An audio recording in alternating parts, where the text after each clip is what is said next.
Il y avait un riche marchand qui avait 4 femmes. Il aimait la 4e femme et l'ornait de robes extravagantes et la traitait avec délicatesse.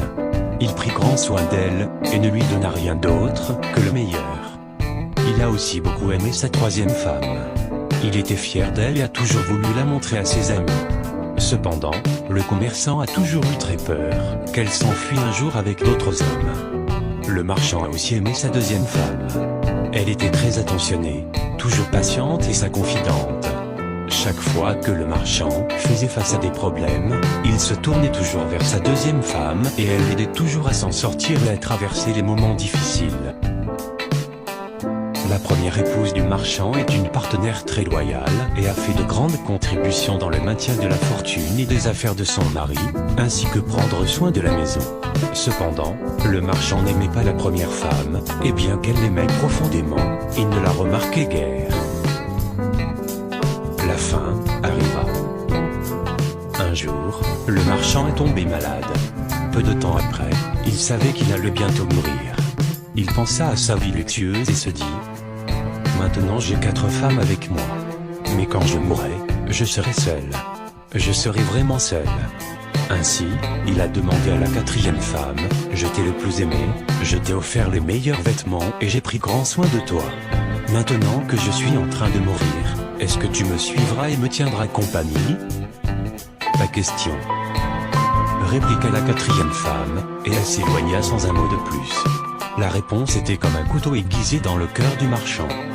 Le marchand triste a alors demandé à la 3e épouse: je t'ai tellement aimé pendant toute ma vie. Maintenant que je suis en train de mourir, est-ce que tu me suivras et me tiendras compagnie? Non, répondit la 3e femme. La vie est si belle ici. Je vais me remarier quand tu mourras. Le cœur du marchand fondit de tristesse. Il a ensuite demandé à la 2e femme: je me suis toujours tourné vers toi pour obtenir de l'aide et tu m'as toujours aidé. Maintenant, j'ai encore besoin de ton aide. Quand je mourrai, veux-tu me suivre et me tenir compagnie? Je suis désolé, je ne peux pas t'aider cette fois, répliqua la 2e femme. Tout au plus, je ne peux que t'envoyer dans ta tombe. La réponse tomba comme un coup de tonnerre et le marchand fut dévasté. Puis une voix criait: je pars avec toi. Je te suivrai peu importe où tu iras. Le marchand leva les yeux et il y avait sa première femme. Elle était si maigre, presque comme si elle souffrait de malnutrition. Très affligé, le marchand dit: j'aurais dû prendre bien soin de toi pendant que j'avais la possibilité. Chaque homme et chaque femme a 4 épouses ou maris. Que signifient ces femmes? La 4e femme. La 4e femme est notre corps. Nous aimons tellement notre corps. Nous prenons soin de lui, nous mettons des vêtements et des chaussures. Nous donnons de la nourriture à celui-ci. Nous en prenons soin comme la 4e épouse de cette histoire.